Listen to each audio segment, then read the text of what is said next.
بسم الله الرحمن الرحيم. الحمد لله رب العالمين، والصلاة والسلام على رسوله الأمين محمد وآله وصحبه أجمعين، أما بعد. ikiwa ni usiku wa tarehe 15 mwezi wa Dhulqaada mwaka 1440, katika darsa ya kitabu zaka kutoka katika kitabu الملخص الفقهي للعلامة صالح الفوزان حفظه الله تعالى.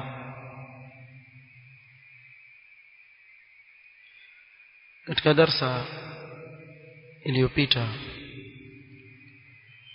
tulikuwa tumeanza kuzungumzia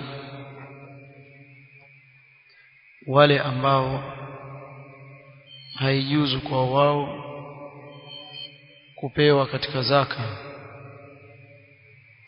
man la yajuzu daf'u zakati lahum, watu ambao haijuzu kuwapa katika zaka. tukataja wa kwanza, wala yajuzu daf'u zakati ila bani hashim تكريما لآل محمد صلى الله عليه وسلم. ingawa hapa kuna masala ambayo nataka tuyagusie alafu tusonge mbele insha Allah taala. Masala yenyewe ifungamana na sadaqatu tatawwu. tumetaja kuwa haifai ahlul bait kupewa katika zaka kwa sababu ni uchafu wa watu, lakini je, ni ipi hukumu ya sadaqa ambayo sio zaka ya faradhi?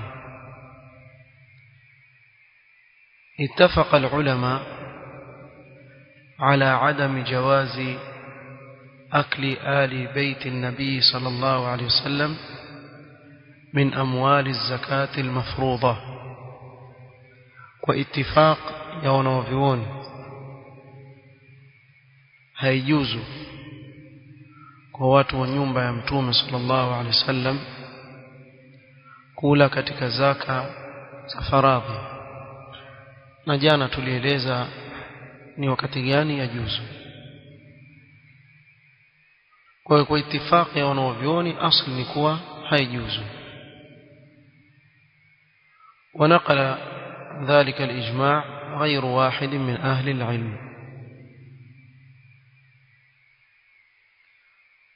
ومنكو إجماع juu ya hilo sio mmoja katika wanaovioni kadhaa kuwa haifai kwa ahlul bait kuchukua katika zaka ambayo ni faradhi. وأما صدقة التطوع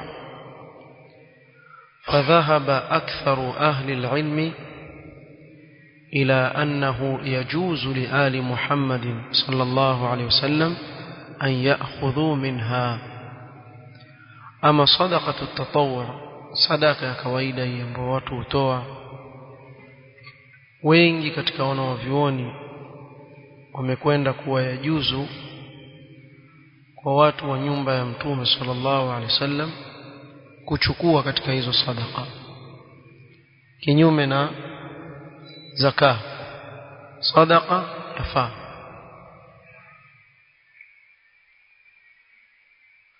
وهذا القول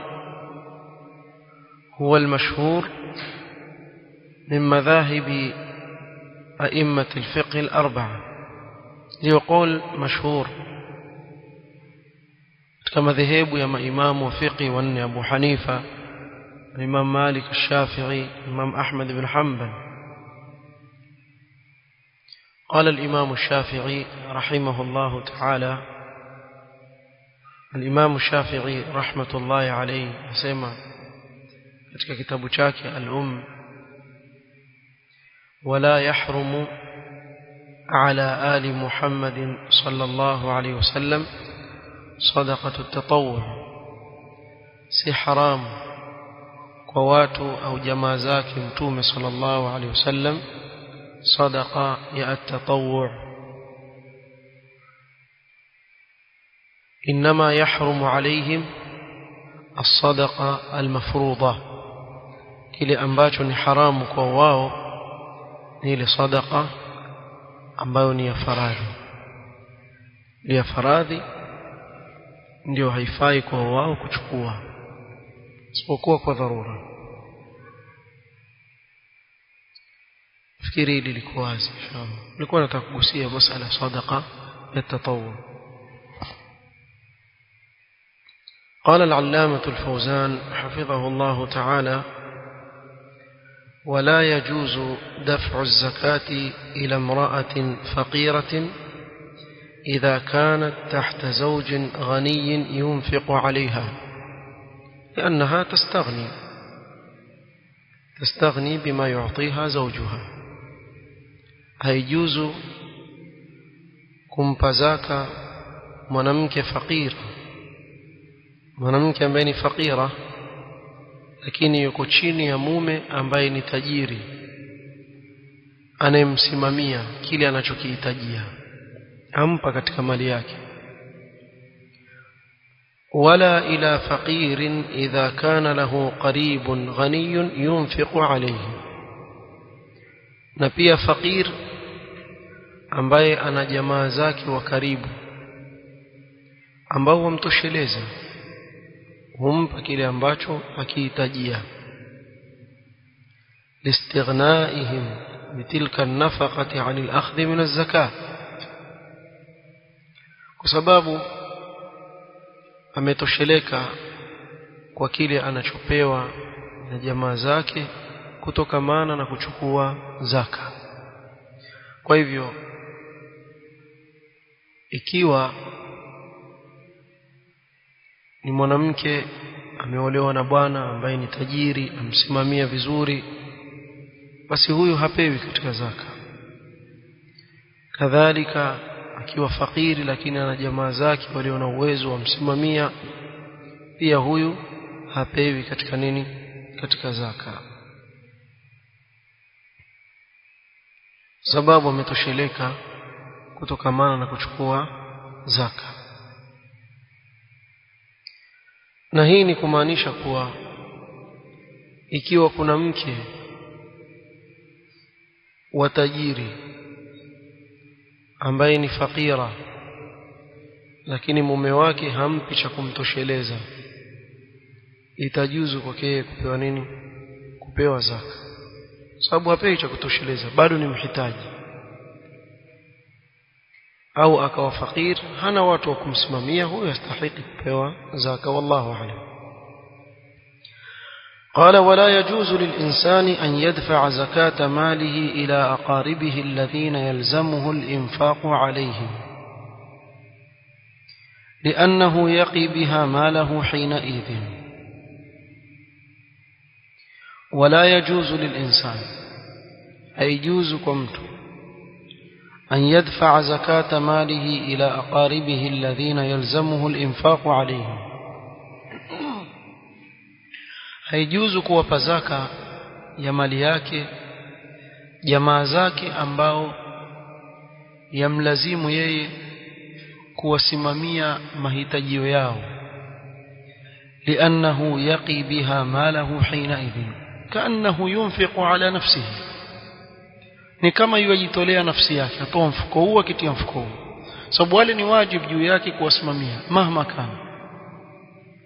Kwa hivyo akatoa katika zaka akasema hai sasa nawapa ni kama yuhifadhi nini mali yake kutokamana na kuitolea zaka.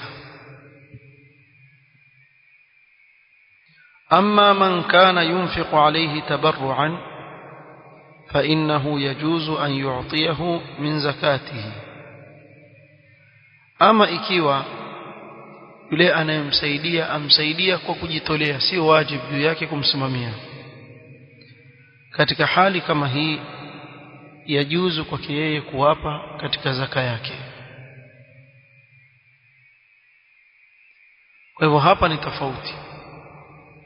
Ikiwa yule anemsimamia si wajibu juu yake kumsimamia, ni kwa kujitolea tu amemsimamia, yule yajuzu kumpa zaka. Ama yule ambaye ni wajibu juu yake kumsimamia, haijuzu kumpa katika zaka yake. ففي الصحيح بخاري ومسلم أن امرأة عبد الله سألت النبي صلى الله عليه وسلم عن بني أخ لها أيتام في حجرها أفتعطيهم زكاتها؟ قال نعم. مك وعبد الله بن مسعود رضي الله عنها alimuuliza Mtume sallallahu alaihi wasallam kuhusu watoto wa kaka yake ambaye alifariki. Watoto wake wakabaki mayatima, akawachukua yeye kuwalea. Je, naweza kuwapa katika zaka ninayotoa? Na mke wa Abdullah bin Mas'ud alikuwa na uwezo, mpaka mumewe pia alikuwa akimpa zaka, kama tutakavyoona hapo mbele. Mpaka mumewe alikuwa akimpa zaka, alikuwa na uwezo, alikuwa mshonaji. Kwa akipata mali asakisaidia. Mtume sallallahu alayhi akamwambia naam, ndio waweza kuwapa katika zaka yako. Kwa nini? Kwa sababu wale mayatima walioko chini yake si wajibu juu yake kuwasimamia, amewachukua kuwasimamia tatawuan, kwa kujitolea, si watoto wake, na ni watoto wa ndugu yake, akawachukua kawalea. Kwa hivyo wale yajuzu kuwapa katika nini? Katika zaka. قال ولا يجوز دفع زكاته إلى أصوله وهم آباؤه وأجداده. كذلك هيجوز kumpa zaka asli yako, baba yako na babu zako, wa in alaw, wala ila furu'ihi وهم أولاده وأولاد أولاده, watoto wake wajukuu wake kwenda chini haijuzu pia kuwapa katika zaka. Kwa nini? Kwa sababu ni lazima juu yake kuwasimamia wakati wanapomhitajia, jukumu lake kuwasimamia. Ndio maana ikawa haijuzu kwake yeye kuwapa katika zaka. Lakini hapa kuna jambo jingine ambalo ni muhimu pia lifahamike. Yoyote ambaye amrithi, ni wajibu juu yake amsimamie, anyunfiqa alayhi. Kwa mfano, ndugu yako ambaye baba yenu amefariki, na yeye hana mke wala watoto, kumaanisha kile atakachokibakisha huyu ndugu yako katika mali, wewe utafanya nini? Utarithi. Hakuna maana, hakuna kizuizi cha kuzuia wewe kumrithi. Katika hali kama hii haifai kumpa yule ndugu yako zaka. Kwa nini? Kwa sababu wamrithi, na unayemrithi ni wajibu juu yako kumsimamia. Tufahamiana sio? Lakini kwa mfano baba yuko hai, ashakuzuia sasa, huwezi kumrithi. Katika hali kama hii itakuwa uwajibu wa infaq ni kwa nani? Ni kwa baba, ndugu yule yule. Na ikiwa kwa mfano ndugu yule yule ana mke na ana watoto wa kike peke yake, hana mtoto wa kiume, hamkam, bado ni wajibu juu yako kufanya nini? Kumsimamia infaq ikiwa atakuhitajia, sababu bado wamrithi. Akipata mtoto wa kiume tayari ashakuwa ni hijab, ashakuzuia wewe kutokamana kumrithi ndugu yako. Kuanzia pale akipata mtoto wa kiume yajuzu sasa kwako wewe kumpa zaka. Fahamu? Sababu sasa si mrithi tena, humrithi tena. Tuelewana hapa? Kwa hiyo yule unayemrithi katika jamaa zako ni wajibu juu yako kumsimamia anapokuhitajia, damu na uwezo. kwa hivyo itakuwa ni haramu kwa wewe kumpa zaka. Hili pia jambo muhimu lifahamike. ولا يجوز له دفع زكاته إلى زوجته لأنها مستغنية بإنفاقه عليها ولأنه يقي بها ماله. كذلك هيجوز kumpa zaka yako mkewe, na hii ni katika kile ambacho ni wajibu juu yako kumsimamia. Lakini kwa mfano mkewe ana madeni hawezi kulipa, si wajibu juu yako kumlipia madeni nani? Mke wako. Mfahamu? Wewe wajibu wako ni kumsimamia katika masala ya pale pa kuishi, kula kwake, kuvaa kwake, wamsimamia ile mambo ya kawaida. Lakini ameshikwa na deni, katika hali kama hiyo ulama wasema yajuzu kuchukua katika zaka kumlipia deni nani? Mkeo. Sababu si wajibu wako kumlipia deni, haiko katika infaq. Mfahamu hapa? Na hili ni jambo muhimu sana kufahamika. Kwa nini niende nichukue pesa yangu ya zaka nimlipie deni mtu wa nje wakati mke wangu ana deni adaiwa? Si hila. Ile si wajibu wangu mimi kumlipia deni. Afanya biashara zake ni zake, akaingia katika deni, yeye ni aula zaidi umlipie ile deni lake, umuondolee dhima katika shingo yake.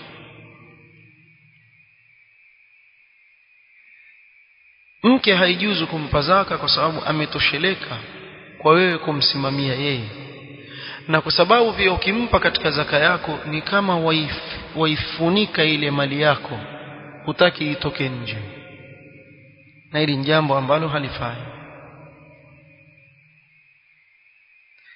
Wala aks jaiz, bimaana yajuzu kwa mke kumpa zaka yake mumewe, kwa sababu sio wajibu kwa mke kumsimamia mume. Ni wajibu kwa mume kumsimamia mke, lakini sio wajibu kwa mke kumsimamia mume. Kwa hiyo katika hali kama hii yajuzu kwa mke kumpa zaka mume wake. Na hapa kuna suala napendelea niligusie kidogo, kusoma fatwa ya Sheikh Ibn Baz rahimahullah, akizungumzia suala la kuwa je, yajuzu kumlipia baba deni lake katika zaka yako?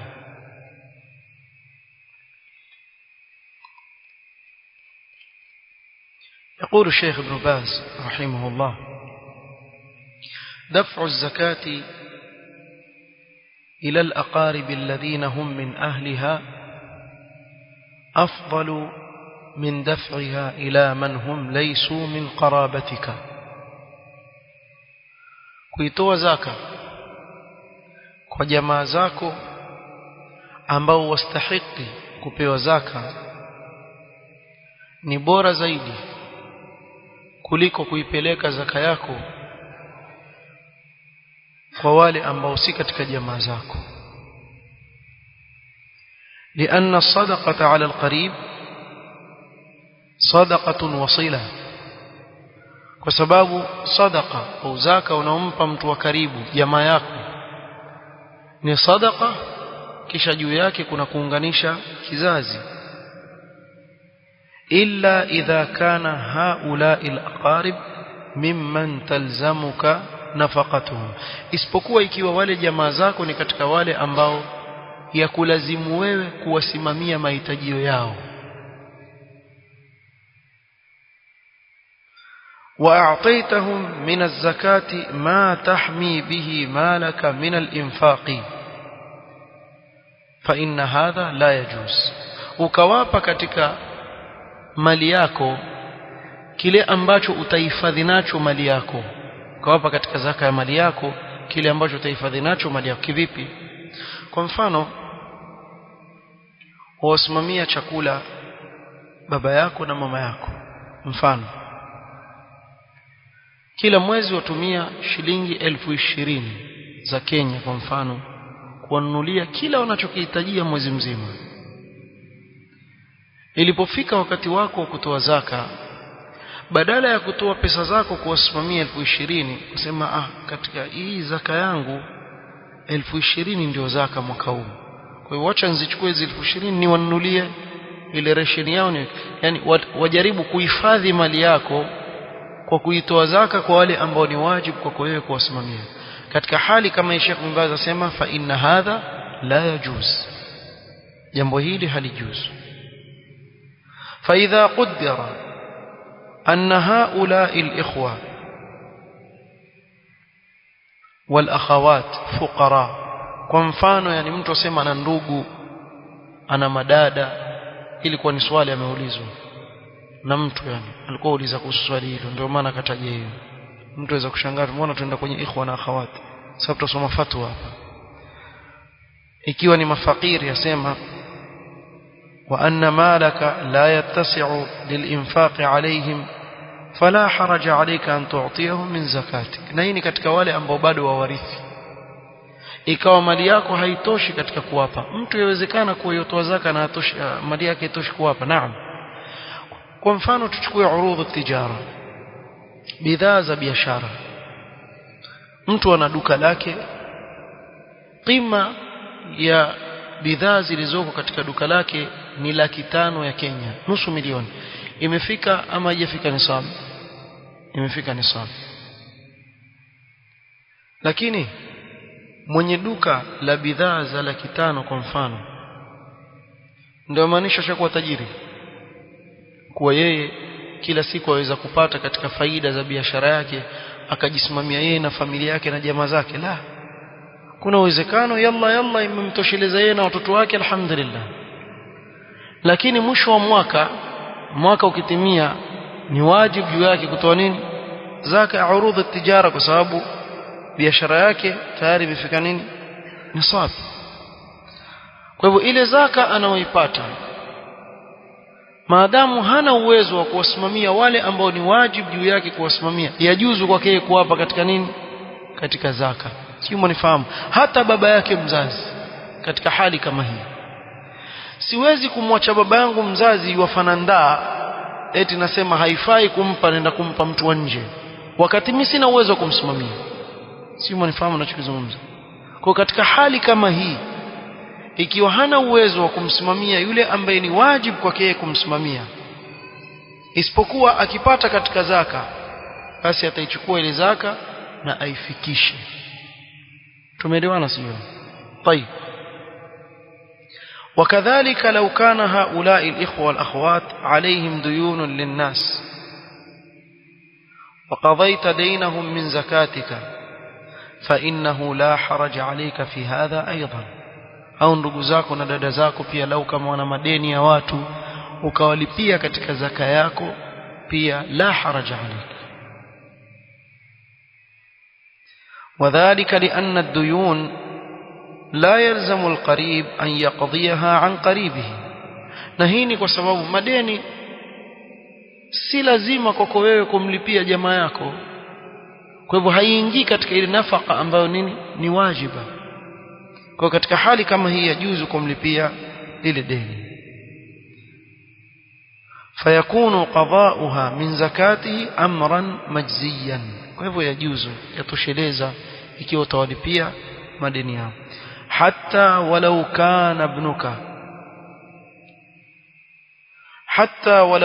ibnaka au abaka wa alayhi daynun li ahadin wa la yastati'u wafa'ahu fa innahu yajuzu laka an taqdiyaha min zakatika. Sema hata ikiwa ni mtoto wako au baba yako ana deni la watu na hawezi kulipa, yajuzu kwako wewe kumlipia katika zaka yako.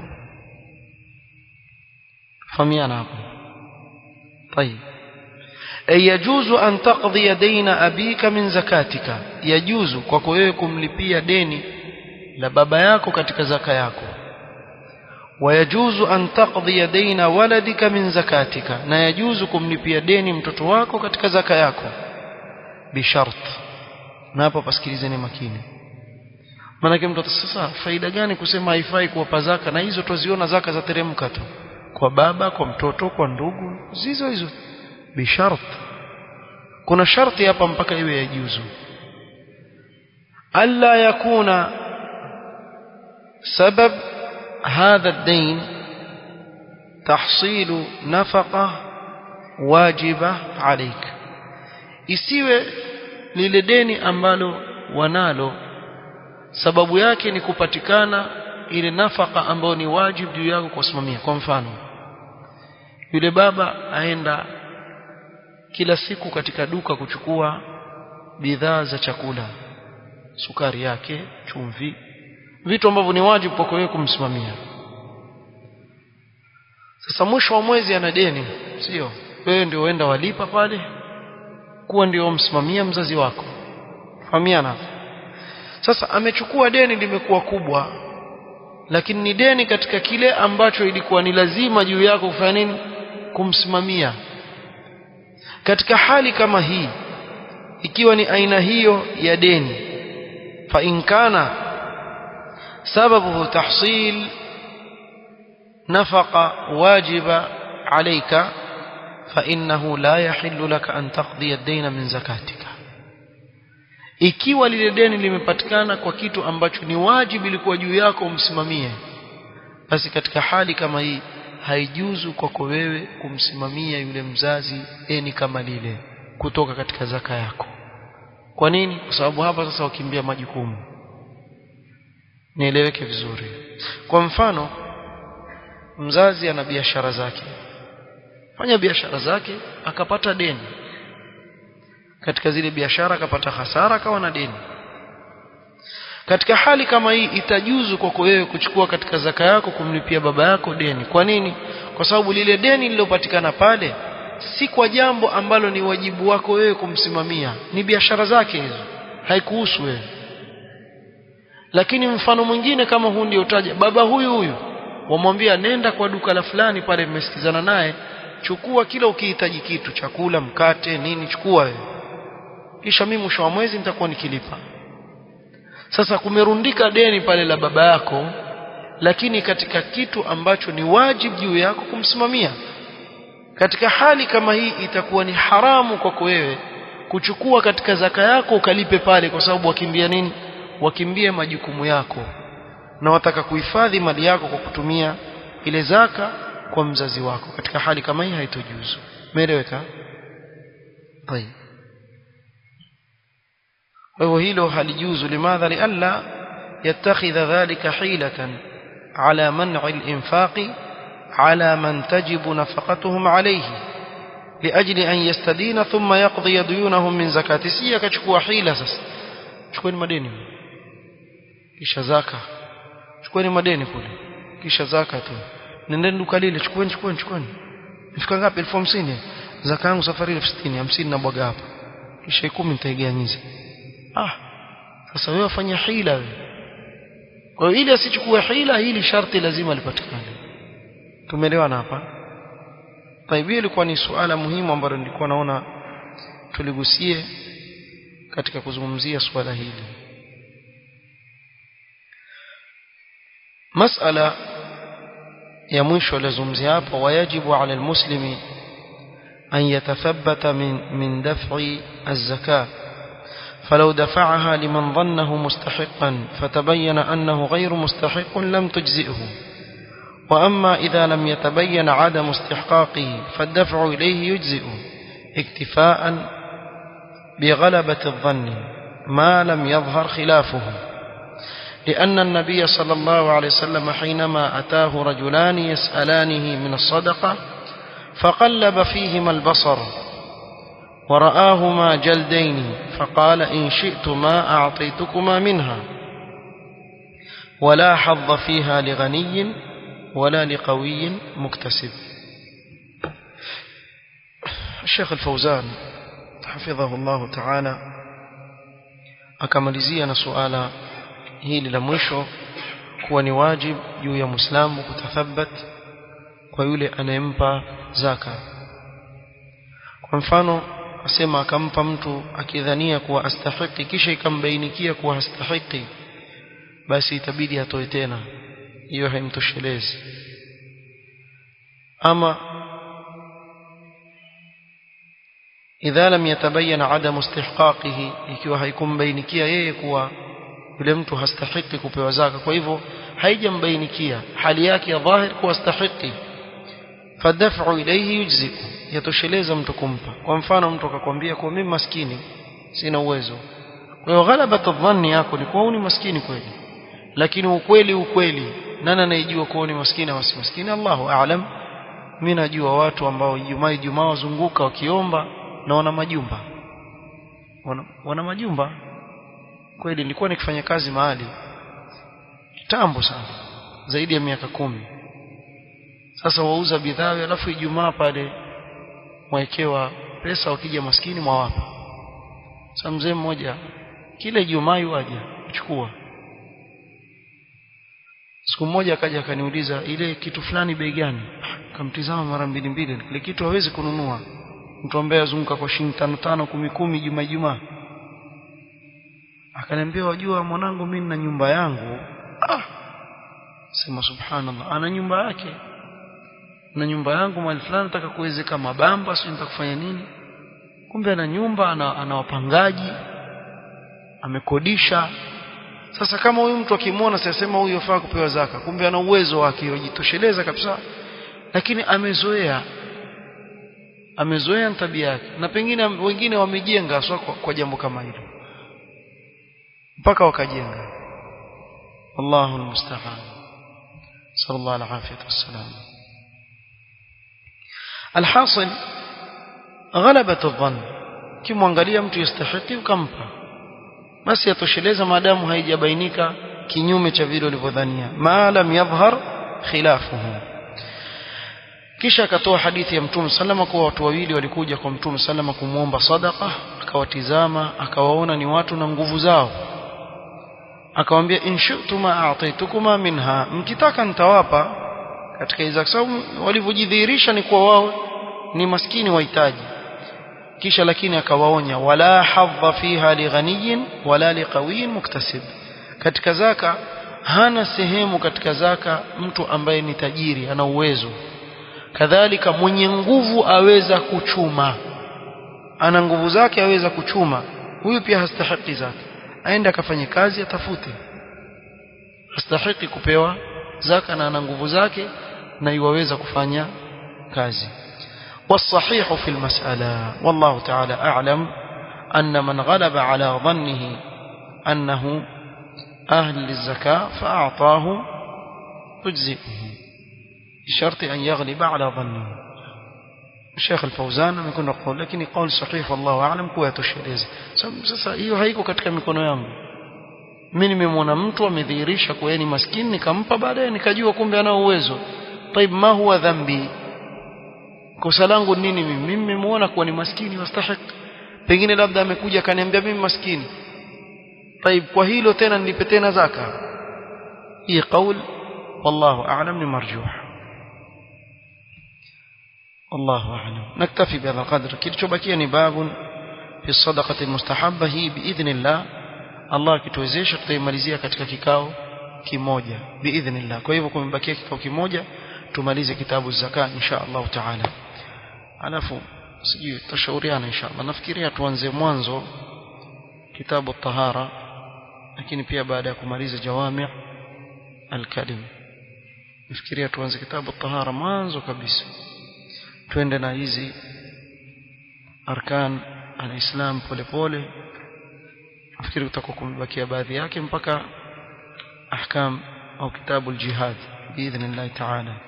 Ikiwa Allah atatupa uwezo, basi pengine labda tutaanza mwanzo. Kitabu nimekipenda sana, kizuri sana, eleza vizuri sana. Kwa ikiwa Allah atatuwezesha, basi tutaanza tena mwanzo kisha tufuatilize pole pole insha Allah taala. نكتفي بهذا القدر والله تعالى أعلم. سبحانك اللهم وبحمدك أشهد أن لا إله إلا أنت أستغفرك وأتوب إليك. بارك الله فيكم.